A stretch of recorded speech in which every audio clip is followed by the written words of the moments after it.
Friends మీకోసం మంచి అడ్వెంచర్లో OB54 ఏమొస్తున్నాయి update అని చెప్తాను చూడండి. ఫస్ట్ మన ఫ్లైట్ నుంచి వెళ్తగానే ఏదో టపాకా అయిపోయి వెళ్తున్నట్టు ఎఫెక్ట్స్ వస్తూ ఉంటాయి. ఓకేనా, ఒకసారి మళ్ళీ పీక్లో దిగితే ఎట్లా ఉంటుందో చూడండి.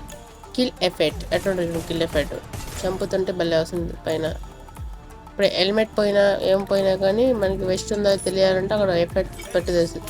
ఈ స్టోర్లో ఒక టోకెన్ ఉంటుంది, ఆ టోకెన్ తీసుకొని ఇక్కడ ఒక ఏ డ్రాప్ దగ్గరికి వస్తే ఫుల్ లూట్ వస్తుంది. ఆ టోకెన్ తీసుకుంటే ఫుల్ లూట్ వస్తుంది, టోకెన్ తీసుకోకపోతే తక్కువ వస్తుంది లూటు. ఆ తర్వాత ఇక్కడ ఏదో పిగ్గీ బ్యాంక్ లాంటి ఒక గ్రానైట్ దొరికింది. ఆ గ్రానైట్లో మనం గ్రానైట్ వేస్తే కాయిన్స్ వస్తుంటాయి మనకే. మనీ పీచ్ పోదు, మనకి నెక్స్ట్ వచ్చే పీచ్ అట్లాగే ఉంటుంది కానీ పీచ్ కలర్స్ మారుస్తారు. కలర్స్ లోపల ఉండే యానిమేషన్ లోపల ఉండేవన్నీ మారుస్తారు అంతే, పీచ్ మాత్రం పోదు. ఇంకా మళ్ళీ పోచినకులో మాత్రం ఇట్లాగే ఉంది. ఇంకా పోచినకులో ఏదో పెట్టారు కాయిన్స్ కోసం. ఇక్కడేమో ఏదో రివర్ సైడ్ ఏదో క్రిస్టల్స్ కలెక్ట్ చేసి లూట్ వచ్చేలా పెట్టారు. మన నెక్స్ట్ వచ్చే ఫ్రీ రివే ఇట్లా ఉంటుంది, మనకి ఫ్రీగా వచ్చే రివే బాగుంది కదా, ఫ్రీ రివే.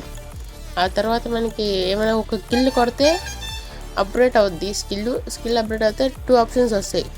ఆ 2 ఆప్షన్స్లో మనకి నచ్చిన ఆప్షన్లో ఏదైనా సెలెక్ట్ చేసుకున్నాం అనుకో, మూమెంట్ స్పీడ్ అయినా ఎక్స్ట్రా అవుద్ది, లేకపోతే నార్మల్గానే ఉంటుంది. ఓకేనా, నచ్చితే ఒక లైక్ ఒక సబ్స్క్రైబ్ చేసేసి వెళ్ళిపోండి.